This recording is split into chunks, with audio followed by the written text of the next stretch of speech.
Nagsimula ang series matapos sumailalim ni Baki sa brain scan sa pamamahala ni Kureha Shinogi, kung saan ipinabatid nito ang napakalaking pinsala na naranasan ng kanyang katawan. Nang makaalis si Baki, dumating si Dr. Mogi na isang neuroscientist, kung saan ikinagulat nito nang makita ang resulta ng naging brain scan ni Baki, na kinumpirma na ang utak nito ay hugis mukha ng demonyo at nauugma sa isang demonyo. Habang sa parehong gabi sa parke, naglabasan ang malaking grupo ng mga takot na daga, kung saan ang naging presensya ni Baki ang naging sanhi nito. Samantala, ang ex ni Baki na si Kozuhue, ay naalala ang pangit na mukha ni Muhammad Ali Jr. habang dinadamayan niya ito matapos matalo kay Baki. Habang ang buong damit ni Kozuhue ay nabasa dahil sa mga luha, uhog, at laway ni Ali Jr., na-realize ng boksingero na ang pag-ibig sa kanya ni Kozuhue, ay pagmamahal lamang tulad ng isang ina at hindi romantic. Kaya umalis itong busted, at iniisip na si Baki ay hindi lamang pang boxing, kundi pang romantic pa. Kinabukasan, nagkasabay sina Kozuhue at Baki papuntang paaralan. Doon ay masayang nagkita muli ang dalawa, kung saan naging malapit muli sila sa isa't isa at baka daw may second chance. Sa hapon na iyon, hinarang si Baki ng dalawang kawatan para sa kanyang wallet. Nang subukan siyang saksakin ng mga ito, si Baki ay parang nag-Super Saiyan at tila lumiit ang hawak na patalim na parang naging keychain. At bago pa man mabasag ang bungo ng mga ito, dumating si Mr. Koreagawa na binalaan ang mga kawatan sa taong kanilang kinakaharap at saka umalis. Dahil may koneksyon si Mr. Koreagawa sa pamilyang Hanma, alam nito ang nakaraan ni Baki.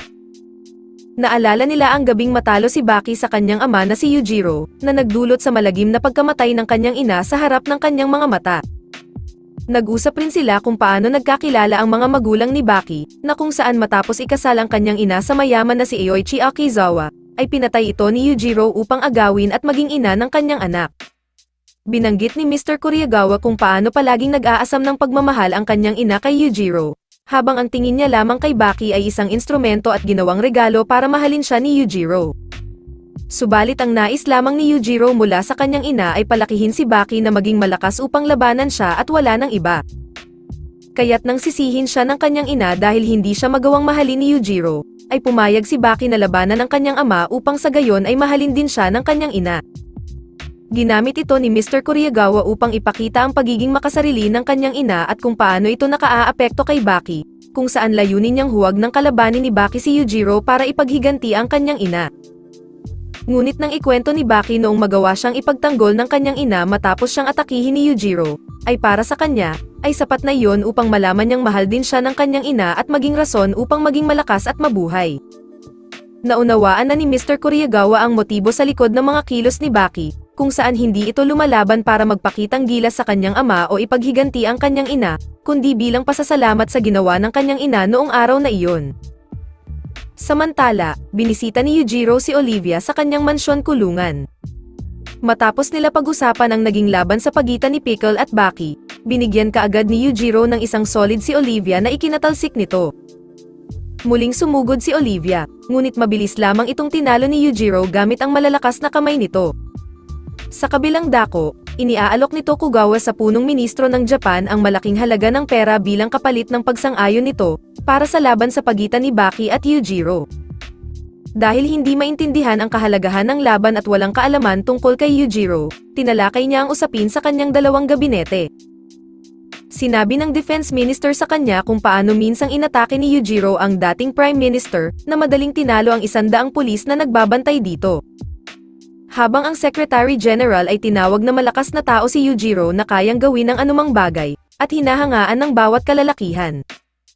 Iminungkahi ng punong ministro na patumbahin nila si Yujiro gamit ang sniper, ngunit sinabi sa kanya na ito ay magiging dahilan upang mapalaban sila sa Estados Unidos, dahil mayroon ang mga ito at si Yujiro nakasundo ang pagkakaibigan para sa kanilang pandaigdigang interes. Samantala, matapos turuan ni Kapitan Stridem ang isang grupo ng mga sundalo sa Air Force tungkol sa kahalagahan ng paggamit ng hindi patas na paraan sa digmaan, isinuot ni Stridem ang isang armor gear na nilagyan niya ng mga pulbura para sa kanilang laban ni Yujiro. Ito ay upang tuparin ang kahilingan sa kanya ni Yujiro na subukan niya itong patayin kada isang beses sa isang taon, na binigyan siya ng kalayaan na gumamit ng kahit na anong armas, baril man o nuclear. Ngunit habang ito ay nagwa-warm up, ay biglang sumulpot si Yujiro at napabaligwas ang matandang Amerika. Habang minamaliit siya ni Yujiro, sinipa nito sa isang iglap ang kanyang helmet na tumilapon, at kasabay ng pagkahati ng kanyang armor. Nanginig sa takot si Kapitan America, na nagkunwaring aksidenteng na-trigger ang kanyang pampasabog na plano upang humingi ng mercy. Sa parehong gabi, makikitang taimtim na nag-eensayo si Baki laban sa imahe ni Yujiro na binuo niya sa kanyang isipan. Sumugod si Baki upang umatake, ngunit sa sobrang lakas ay lumipad siya sa pader na nagdulot ng pagkalindol, na pati ang aso ay napaihi. Nakipagkita si Yujiro kay Tokugawa at tinatanong nito kung nakakapagpatingin pa ang matanda sa doktor. Hindi naman makapaniwala ang matanda dahil parang bumait na daw ang halimaw, kung saan sinabi ni Yujiro na nangangamusta lamang siya at huwag masyadong madrama. Subalit nang insultuhin at sigawan ng matanda na tinawag na bobo si Yujiro, bigla itong sumuka ng dugo at nag-collapse. Matapos umalis ni Yujiro, dahil sa dami ng kanyang pinagdaanan at kinaharap sa laban, nagkaroon ng espesyal na kakayahan ang Barako na tukuyin ang kahinaan ng sinumang taong makakaharap niya. Kung saan dinaig pa niya ang mga magagaling na doktor at ang mga makabagong gamit pangkalusugan. Samantala, pumasok si Kaya Retsu sa isang boxing gym upang maging miyembro dahil nais nitong matutong lumaban. Sinabihan siya ng coach na mag-isip muli pagkatapos tingnan ang kanyang paa, ngunit determinado pa din si Retsu na magpatuloy. Sinabi ng coach na suntukin niya ng buong lakas ang punching bag, kung saan nag-aalinlangan si Retsu dahil baka masira ito. Nang sinabi ng coach na komedyante siya, nagpakawalan ng suntok si Retsu na ikinasira ng punching bag. Ikinagulat naman ito ng lahat ng nasa gym habang napangiwi na lamang ang coach. Makalipas ang ilang araw, sa parehong gym, ang kampyon sa Pacific Super Welterweight na si Manny Pacquiao, si Akio Manny, ay nakasagupa ang maraming media at pinagyabang na patutulugin niya ang kanyang sunod na kalaban sa first round lang. Matapos umalis ng GMA at TV5, napansin at na-curious si Manny sa punching bag na winasak ni Retsu gamit lamang ang isang suntok. Nang makita si Retsu sa gym, nagpa siyang hamunin ito sa isang sparring match, kung saan tinanggihan ito ni Retsu dahil malayo daw ang agwat ng kanilang lakas at masyadong delikado kay Manny. Ngunit nang maliitin ni Manny ang Kung Fu Master, biglang tumalon si Retsu sa ring na tumatanggi pa din sa laban, subalit pinilit siyang suotan ng punching gloves ng mga extra. Kaya nang wala nang nagawa at ipapakita na lamang kung ano ang kung fu sa kanila, nagharap ang dalawa at simula nang maglaban. Umatake si Manny gamit ang right hook, ngunit kinounter ito ni Retsu, at na-knockout si Manny. Yari ka kay All Indonesia. Nang makabangon si Manny, pinuntahan ng coach ang nagsasanay na Retsu upang sabihan na magsanay lamang siya ng boxing sa tamang paraan. Ngunit binara ni Retsu ang coach at sinabing gagawin niya lamang lahat ng iyon kung mapapabagsak siya ng pinakamagaling na boksingerong kilala nito. Tinanggap naman ni Manny ang kanilang pagkatalo sa ngayon, habang binalaan si Retsu na kalaban na niya ang lahat ng boksingero sa buong mundo. Kinagabihan, habang ang isang ito ay malakas ang trip dahil kinakalaban ng isang plastic, biglang dumating si Baki upang samahan siya sa kanyang trip, na dumaan galing bintana. Pinuri ni Baki ang pagsusumikap ni Katsumi sa pag-aaral ng bagong estilo kahit wala na ang isang braso nito. Matapos ibalita ni Baki ang tungkol sa kanyang paparating na laban sa kanyang ama, lumipat sila ng pwesto upang malaman ni Baki na si Retsu ay nagsimula ng magboxing. Sinabi ni Katsumi na ang kanilang guro na si Retsu ay mananatili pa rin sa paggamit ng kanyang kung fu skills sa boxing ring, at ipinaliwanag kung paano maaaring subukin ng modernong sport ang paraan ng pakikipaglaban ni Retsu. Kinabukasan, lumapit ang coach kay Retsu para sa isa pang sparring session, kung saan ipinakilala nito ang isang boksingerong may kahangahangang bigat, teknik, at career record. Habang ina-analyze ni Retsu ang kanyang kalaban, binigyan siya agad nito ng isang suntok na ikinatalsik niya sa corner, ngunit napansin ni Retsu na mahina ang kapit ng mga kamao ng kalaban. Kaya nagpa siya si Retsu na gamitin ang kahinaan ng kalaban, kung saan hinedbat niya ang mga malalambot na buto ng daliri ng boksingero, na nagresulta sa pagkabali ng mga ito. At pagkatapos ay pinunteriya ni Retsu ang blockang arm ng kalaban na ikinabali din ito, at nanalo ang Kung Fu Master. Samantala, matapos malaman ni Yujiro mula kay Stridem ang kwento sa sinabi ni Baki na magkaroon sila ng tanghalian bilang mag-ama, galit na galit itong umalis dahil siya ang pinagsasaing ni Baki. Sa airport, sinalubong ng punong ministro ng Japan ang Pangulo ng Estados Unidos na si Barack Obama, kung saan tinalakay nila ang isyu ng laban sa pagitan ng mag-amang Hanma. Habang hati ang opinyon ng iba, ipinakita ni Ozma ang isang maliit na bote na puno ng alikabok ng uling, at ipinagmamalaking ni-request niyang durugan ito ni Yujiro para sa kanya. Ngunit nalaglag ang panga ng lahat nang makita nilang nakapasok si Yujiro sa silid nang hindi nila namamalayan, habang ang lahat ng security ay nawalan ng malay. Habang galit na galit kay Ozma, kinuha ni Yujiro ang bote na may laman na uling at saka dinurog ito gamit lamang ang isang kamay hanggang sa ito ay maging pulbos, at sinabing huwag silang makialam sa away nilang mag-ama. Ngunit may pag-aalinlangan na sinabi ni Ozma na ang kanilang layunin ay upang protektahan ang mga inosenteng tao, dahil ang kanilang away ay katumbas ng digmaan ng dalawang bansa. Subalit umalis si Yujiro na may pagbabanta sa kanilang lahat. Samantala, ang kilalang promoter ng boxing sa buong mundo na si Kaiser, ay dumating sa Japan. Dahil sa balita ng huling nakalaban ni Retso, sinadya ni Kaiser si Retso sa gym at humiling sa Kung Fu Master na ipakita ang skills nito. Kinuha ni Retso at isinuot ang pinakamalaking glove na available, at binutis ito gamit ang mabilis na suntok. Habang kinahihiya ni Retso ang kanyang sarili dahil sa pagkuha ng luma at madaling masira na glove, na-impress naman sa kanya si Kaiser, dahil alam nito na walang kahit sinong boksingerong naroon, ang kayang sirain ang isang boxing glove. Dahil alam ni Kaiser na hindi niya kayang mapapayag si Retso na lumaban sa isang exhibition boxing match sa usaping pera, sinabi niya na lamang na ito ang magbibigay sa kanya ng pagkakataon na harapin ang mga pinakamalalakas sa larangan ng boxing, at patunayan ang old martial arts laban sa bago. Ikinamangha ito ni Retso at tinanggap ang alok na pumunta sa Estados Unidos. Samantala, habang nag-eensayo si Baki sa kanyang basement, napansin niya ang kaaway ni Ogi sa pader. Tinawag niya itong master at hinangaan ang kakaibang bilis nito na kayang gawin sa loob lamang ng isang segundo, na kung ito ay makakamit na isang tao ay hindi ito kakayanin ng katawan at maaaring ikamatay.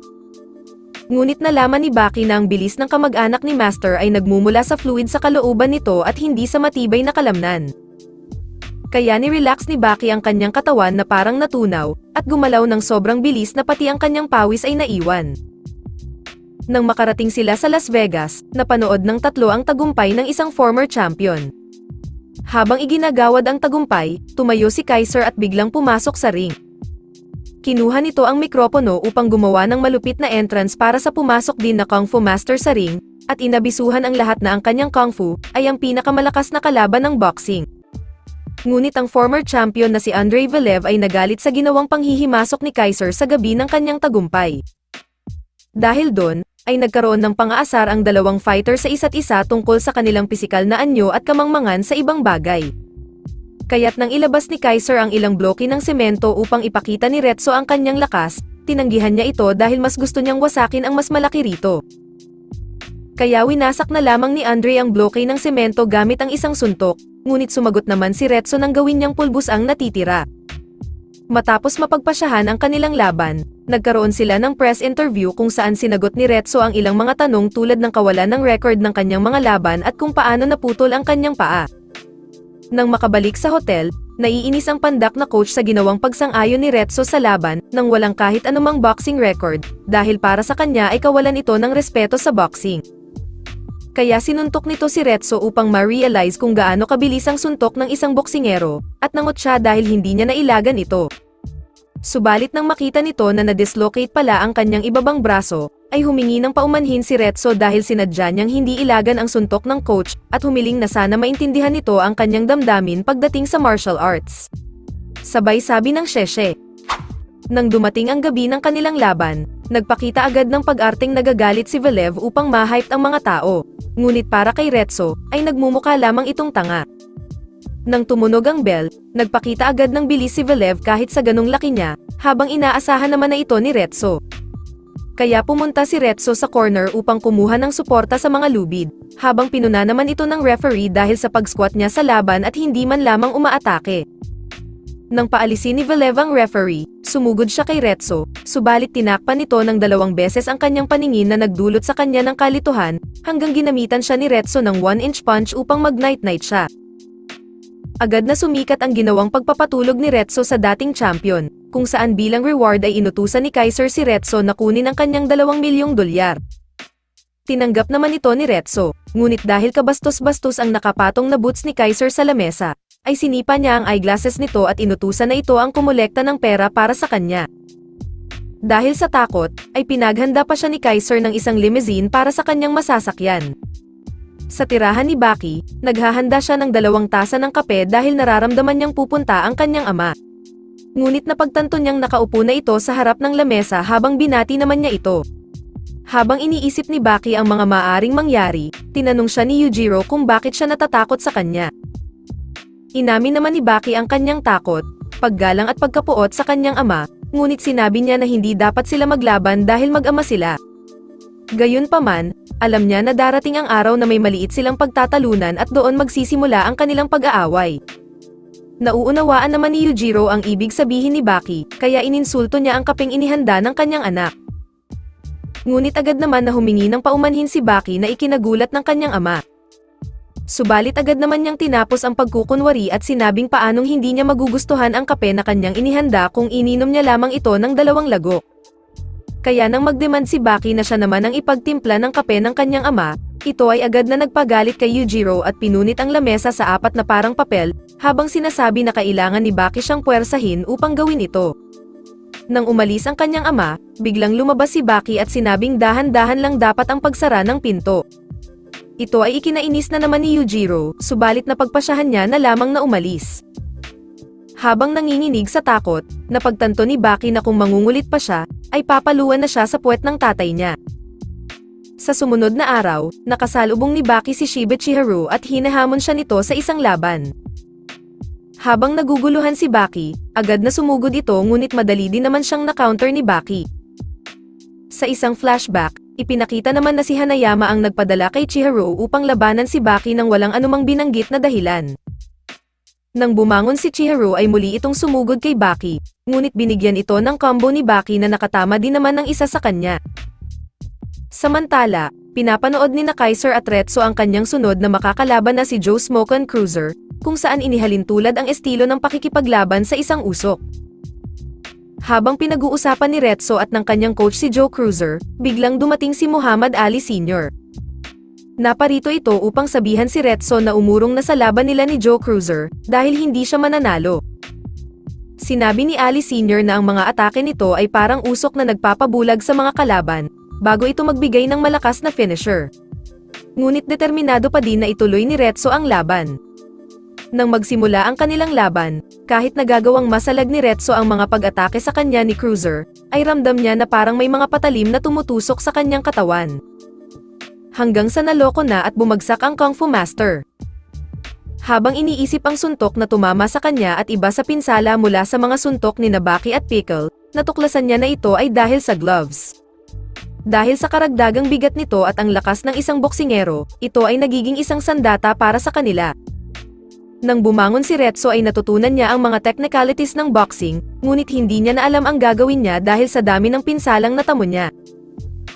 Samantala, muling nakaharap ni Baki si Chihiro habang naghihintay ito sa tapat ng kanyang bahay.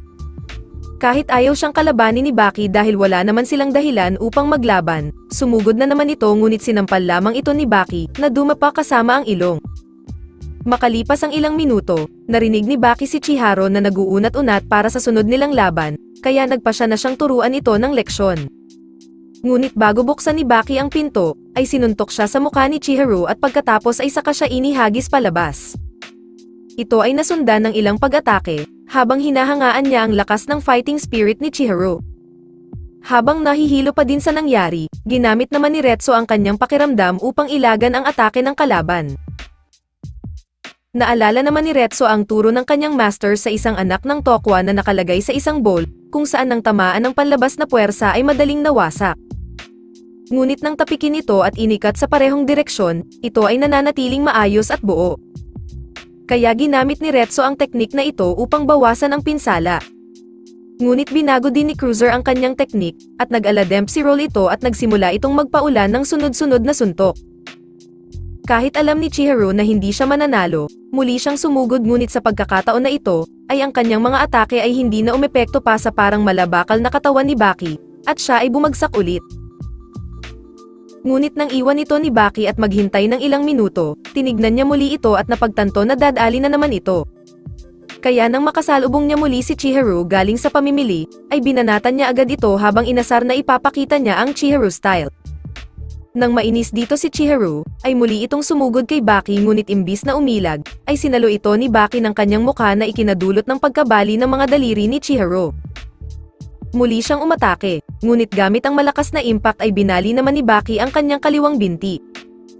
Nang sabihin ni Baki na itigil na nila ang laban dahil ayaw na niyang mabali pa ang kaliwang braso ni Chihiro, nadismaya ito sa kanya dahil akala niya ay ipapakita pa ni Baki sa kanya ang Chihiro style, habang nakaturo ang dalawang daliri. Malinaw na ipinakita ni Chihiro ang kanyang intensyon na atakihin ang mga mata, habang tinanggap naman ni Baki ang kanyang hamon. Ipinaliwanag ni Baki na ang pagsundot ng mata ay kinakailangan ng mataas na skills na imposibleng magawa iyon ni Chihiro. Kaya nang sabihin ni Baki na siya na mismo ang magtatapat ng kanyang mga mata sa daliri ni Chihiro, ay ginamit niya ang teknik ni Master, ang Cockroach Dash. Wala naman daw talagang intensyon si Chihiro na tusukin ang mga mata ni Baki, dahil papalitan naman niya iyon ng kamao bago ito tumama, ngunit sa sobrang bilis, ay hindi siya nagkaroon ng pagkakataon. Samantala, matapos makatanggap ng ilang suntok, muli na naman bumagsak si Retso. Habang umaalog ang utak, naalala niya ang turo ni Kako kung paano pipigilan ang pag-alok ng kanyang utak, kung saan kailangan niyang sabayan ang kilos nito.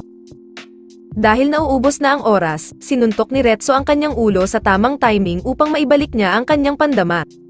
Nang matapos ang first round at makakuha ng advice na kahit sino ay kayang makapagbigay, muling nabuhayan ng fighting spirit ang Kung Fu Master. At gamit ang ilang serye ng malilinis at direktang atake, ay napabagsak niya si Smokin' Joe.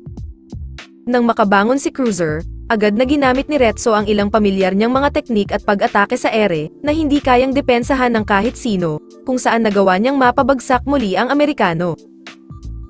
Nang muling makabangon at halatang basag na, nagpakawala ito ng malalakas na atake habang nahuli din niya ang palaka sa ere, kaya walang nagawa ang Kung Fu Master kundi dumpensa. Kaya nang makapagbigay ng parehong malalakas na atake ang dalawa sa isa't isa, ay nagpa siya si Retso na gamitin ang kanyang huling atake. Kaya pinunterya niya ito sa nguso na isa sa mga vital point at maraming ugat na sensitibo, na nagdulot kay Joe ng pansamantalang pagkakalumpo. Nang manalo si Retso, ay binati naman siya ni Smokin' Joe sa kanyang pagkapanalo. Nais sanang ipabatid ni Retso ang move na kanyang ginamit, ngunit hinawakan ang kanyang kamay ng kasalukuyang world champion na si Bolt, upang batiin siya. Pagbalik ni Chihiro kay Hanayama, ibinahagi niya ang mga detalye ng mga laban nila ni Baki. Nang mapunta ang usapan nila kung paano sinalpak ni Baki ang kanyang mga mata sa daliri ni Chihiro, ay hindi magets ng kanyang boss kung paanong nangyari. Kaya nang sabihin na lamang ni Chihiro na maaaring kasing bilis ni Baki ang isang bullet train, ay hindi niya akalain na paniniwalaan siya ng kanyang boss. Sa isang hotel, hindi maproseso ni Stridem sa kanyang utak na kayang ipagluto ni Yujiro si Baki. Kaya nang muntik niya nang masabi na tila bumabait na si Yujiro, ay bigla itong nagalit sa kanya upang palitan niya ang kanyang sinabi. Samantala, nakipagkita naman si Baki kay Tokugawa upang pag-usapan ang nalalapit niyang laban sa kanyang ama. Pakiramdam ni Baki ay nalalapit na ang kanilang laban ng kanyang ama, kaya humiling siya kay Tokugawa na pangalagaan ang mga sibilyan kapag nangyari iyon, kung saan sinuportahan naman siya ng matanda para dito. Kinagabihan, nakipag-inuman naman si Yujiro sa kanyang kumparing kalbo at nag-usap tungkol kay Baki. Sinabi ni Yujiro na si Baki lamang ang laging laman ng kanyang isip at palaging may lugar sa kanyang puso. Sinabi rin niya ang tungkol sa mga kamakailang panaginip kung saan maraming beses siyang tinatalo ni Baki. Ngunit dahil ito daw ay panaginip lamang, ay hindi maaaring maging totoo. Sa parehong gabi, nagluto si Baki ng hapunan at inayos ang pinunit na lamesa habang naghihintay sa pagdating ng kanyang ama. Nang dumating si Yujiro, ay yumuko muna ito bago kumain, kung saan ikinagulat ni Baki na marunong pala magpasalamat sa biyaya ang kanyang ama. Bigla naman siyang dinisiplina ni Yujiro, na huwag lamang siyang subo ng subo kundi kumain siya ng maayos, kung saan napa-opo na lamang siya. Pinangaralan din siya ni Yujiro na maging balanse sa kanyang mga kinakain at huwag puro preservatives, habang napansin naman niya ang magandang asal ng kanyang ama sa harap ng hapagkainan, kung saan ito ang unang pagkakataon na naging proud siya sa kanyang ama. Samantala, habang kumakain ang mag-ama, may mga pulis naman na nakaantabay sa mga posibleng mangyari. Matapos nilang kumain, tinipon ni Baki ang kanyang lakas ng loob at maingat na humiling sa kanyang ama na hugasan ang mga pinggan, ngunit nabigla siya nang makita niya itong nakaamba ang kamao. Subalit nais lang pala nitong mag-jack and poy sila kung sino ang maghuhugas ng pinggan.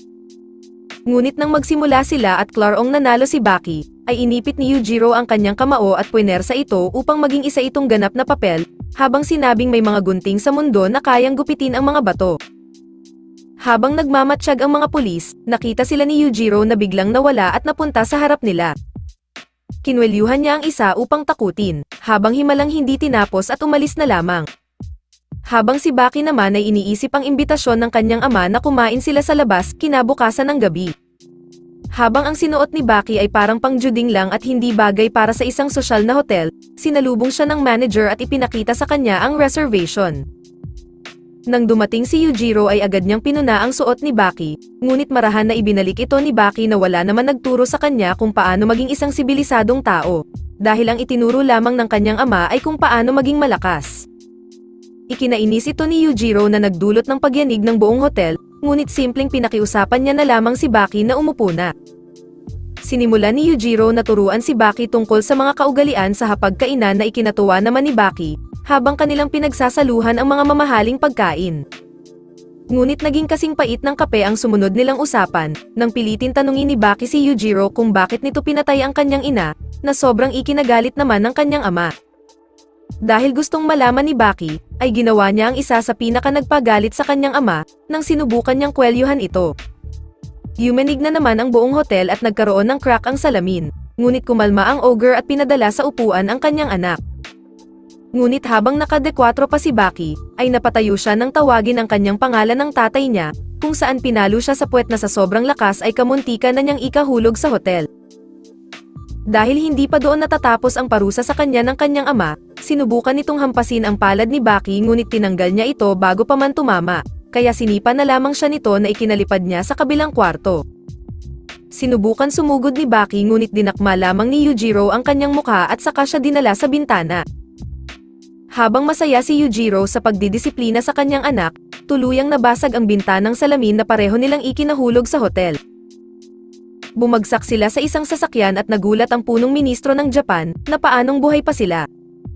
Matapos siyang ihagis ng kanyang ama, ay nagpatulong siya rito dahil hindi daw niya kayang tumayo, ngunit paraan pala ito ni Baki upang sampalin sa mukha ang tatay niya. Subalit nakaramdam si Baki ng kawalan ng pag-asa nang maramdaman niya ang puro kalyo na mukha ng tatay niya na parang kasing tigas na ng bato na hinubog ng panahon, kung saan sinampiga siya nito. Sumubok ang mga pulis, ngunit nang makita nila ang halimaw na mukha ay nagtakbuhan ang mga ito. Matapos pisilin ang kanyang mukha na parang baby, tinapon niya ang dalawang sapatos sa halimaw ngunit habang siya ay umaatake, napagtanto ni Baki na masyadong malayo ang agwat ng lakas nilang mag-ama. Nang lapitan siya ni Yujiro ay sinabi nitong gagamit siya ng teknik ng mga babae, ang whip strike.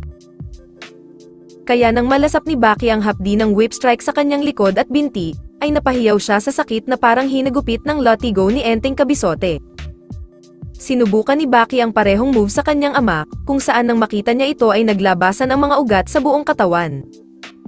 Gamit ang pag-flex ng mga muscles sa katawan, ay nagawa niyang may kalat ang sakit sa buong katawan niya upang sa gayon ay hindi niya maipakita ang naramdamang sakit. Nang ipakita ni Yujiro ang kanyang walang depensang katawan at hamunin si Baki na umatake upang ipaghiganti ang kanyang ina, biglang dumating si Tokugawa kasama ang punong ministro, at sinabing nailikas na nila ang lahat ng tao sa gusali at maaari niya nang kalabanin ng kanyang buong lakas ang ogre. Kaya nang makahinga ng maluwag si Baki, ay sumugod siya sa kanyang ama ngunit dahil nakita nito ang kanyang suntok, ay siya ang tumilapon. Binalaan ni Yujiro si Baki na iyon na ang huling beses na magpipigil siya, at nagmakaawa na seryosohin at ipakita na ni Baki ang kanyang tunay na lakas. Kaya nang pagbigyan ni Baki ang hiling ng kanyang ama, inirelax niya muli ang kanyang katawan na parang natutunaw. Pinakawalan ni Baki ang kanyang teknik na cockroach dash at sinalpok si Yujiro. Matapos itulak ito ni Baki at tumagos sa kabilang pader, binigyan niya ito ng isang left kick at isang malupit na double kick, na nagpalipad kay Yujiro sa ilang stalls ng banyo. Nang muling hawakan ni Baki ang baywang ni Yujiro, pinuri niya ang bagong natuklasang teknik ng kanyang anak, at hindi niya inaasahan na magiging ganoon kalakas si Baki. Sabay hawak sa baywang ni Baki at binigyan ng suplex na ikinalipad nito sa labas ng hotel. Subalit matapos tumalsik ni Baki, ay pareho silang nagulat na mag-ama, nang makita nila ang sobrang dami ng tao na nais mapanood ng live ang kanilang laban. Dahil napabalita ang nangyaring insidente sa hotel at ang usap-usapan tungkol sa kanilang laban ay inaabangan pala, maraming tao ang nakapanood nito at nais makita ang laban ng mag-ama. Sinabi ni Yujiro na ipagpaliban na lang muna nila ang kanilang laban, ngunit ayaw ni Baki dahil nakakahiya naman daw kung wala man siyang maipakita sa mga tao. Biglang nagbigay si Baki ng 3 malalakas na atake sa kanyang ama, na kung saan sa sobrang bilis ay hindi nasundan ng madla. Nakuha naman ni Baki ang respeto ng kanyang ama nang mapadugo niya muli ito, kaya ginamit niya muli ang parehong teknik ngunit nabasa na ito ng kanyang ama. Kaya hinampas siya ni Yujiro sa mukha na sa sobrang sakit, ay mangiyak-ngiyak si Baki. Sumugod muli si Baki ngunit hinampas na naman siya ng tatay niya sa mukha, kung saan habang nangyayari ito ng ilang beses, nandoon din si Orochi na masaya para sa kanyang kumparing Yujiro, dahil nangyari na ang kanyang pinapangarap. Nang muling tumayo si Baki, ay ginamit niya ang adrenaline rush sa kanyang katawan upang mapatigil ang pagdurugo. Muling sumugod si Baki sa kanyang ama at umatake ng pagkarami-rami, ngunit ang lahat ng kanyang pag-atake ay nasasanggal lang ni Ogre. Ngunit para sa kanilang mag-ama ay para lang daw silang naglalaro. Subalit matapos ang mga pag-atake ni Baki, ay ramdam ni Yujiro ang pananakit ng kanyang mga kamay. Ngunit nang napansin ni Baki na may kaibigan sa itaas na pinapanood siyang lumaban, sumenya siya rito at ginawa ang Triceratops form, na nagpapahiwatig na pinagmamasdan siya ni Pickle mula sa malayo. Iniwan ni Baki sa mata at isip ng lahat ang isang projection ng Triceratops na isang kalaban ng T-Rex, kung saan kitang-kita ito ni Yujiro.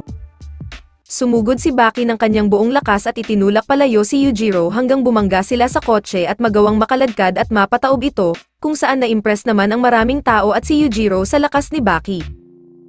Kaya nang mainggit ang ama, ipinakita niya ang kanyang sariling fist technique na ikinapunit ng kanyang damit at naglabas ng isang shockwave, at ipinakita ang kanyang trademark ng mukha ng demonyo sa kanyang likod. Pinuri naman ni Baki ang ipinakitang porma ng kanyang ama at sinabing ito daw ay napaka-perpekto, ngunit sinabi din ni Baki na ang tunay na porma ng pakikipaglaban ay wala sa itsura. Kaya nang lumapit ang dalawa sa isa't isa, isang napakabilis na suntok mula kay Baki na hindi namalayan ni Yujiro, ang kamuntikan na niyang ikabagsak. Dahil limot na niya ang huling beses siyang napataob, natuwa si Yujiro sa ipinakitang lakas at galing ni Baki, kaya nais nitong hawakan ang ulo ng kanyang anak. Biglang nakaramdam si Baki ng kirot sa kaibuturan ng kanyang dibdib, na kung saan isang sakit na mahirap niyang pakawalan. Hindi napigilan ni Baki na pumatak ang kanyang mga luha nang ipagmalaki siya ng kanyang ama, na kung saan isang salita na hindi niya natanggap sa loob ng 18 taon. Ngunit umiwas si Baki nang hahawakan na ni Yujiro ang kanyang ulo, dahil sila daw ay nasa gitna ng laban. Kaya biglang hinawakan at pinisil ni Yujiro ang braso ni Baki upang hindi siya makawala, at saka puinersang hawakan ang kanyang ulo na para daw sadista. Sinubukan ni Baki na sumipa ngunit pinangsalag ang kanyang mukha, at saka siya tinapon na nagpaikot-ikot sa ere. Matapos maging parang ice skater ni Baki, binigyan siya ng sunod-sunod na sipa at isang napakalakas na suntok habang tinuturuan kung ano ang tunay na lakas. Habang nakatayo si Yujiro sa ulunan ni Baki at nag-iisip kung dapat bang tapusin ito sa pamamagitan ng suntok o sipa, biglang dumating si Pickle sa likod niya.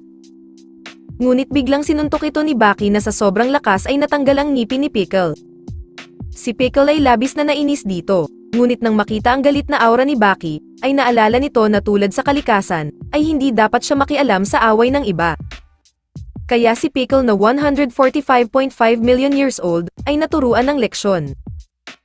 Matapos ang commercial, muling bumagsak si Baki mula sa kanyang ama dahil na-predict nito na magka-counter siya. Umatake muli si Yujiro ngunit mabilis na nakailag si Baki, at natagpuan itong nakabul sa post. Sinabi ni Baki na dahil ipinanganak siyang mahina ay kailangan niyang dumiskarte upang talunin si Yujiro, kaya pinatulan siya ng kanyang ama na inilagay din ang kamay sa bulsa, para sa pabilisan bumunot na parang duelo ng mga samurai at gunslinger. Ngunit nang magsimula at magpakiramdaman ang mag-ama, bigla naman itong itinigil ni Yujiro upang palitan ang laro. Sinabi niya na imbis na maghintayan sila ay magbibilang na lamang siya hanggang 5 bago niya atakihin si Baki. Kaya nang gawin nga ito ni Yujiro at matapos magbilang, ay mabilis na tinanggal ni Baki ang kanyang kamay sa bulsa. At sa sandaling lamapat ang kamao ng ogre sa mukha ni Baki, ay agad niyang nilock ang braso nito gamit ang kanyang mga binti, at pinabagsak para sa isang submission. Habang pinagtatawanan si Yujiro ng kanyang mga kumparing tukot sa kanya dahil sa kawalan ng pag-iingat, sinabi ni Baki sa kanyang ama na alam niyang hindi pa dito natatapos ang kanilang laban. Kaya nang makita ni Baki na sumenyas ang ama ng okay, ay biglang itinaas nito ang kanyang kamay at binaon sa aspalto, upang suntukin si Baki at makawala. Dahil sa lakas ng kanyang ama ay napaihi si Baki sa kanyang salawal, subalit determinado pa din siyang manalo kahit anong mangyari. Kaya muling umatake ng mga sipa si Baki na kinontra naman ni Yujiro, at pareho silang napunta sa parehong posisyon. Nang makita ang kasiyahan sa mukha ng ama na parang si Kuhol lang, ay sinabi nito na konting pukpok na lang ay lalabas na ang dugong hanme kay Baki. Matapos nito ifkex ang mukha ng demonyo sa kanyang likod, ay sinuntok nito ng buong lakas si Baki na ikinatalsik niya sa isang van. Sinundan pa ito ng sunod-sunod na malalakas ng mga pag-atake, hanggang ang sumuko na sa kanila ay ang sasakyan. Matapos ang napakaraming pinsala ay biglang namanhid ang ulo ni Baki at lumabas na din ang maliit na demonyo sa kanyang likod.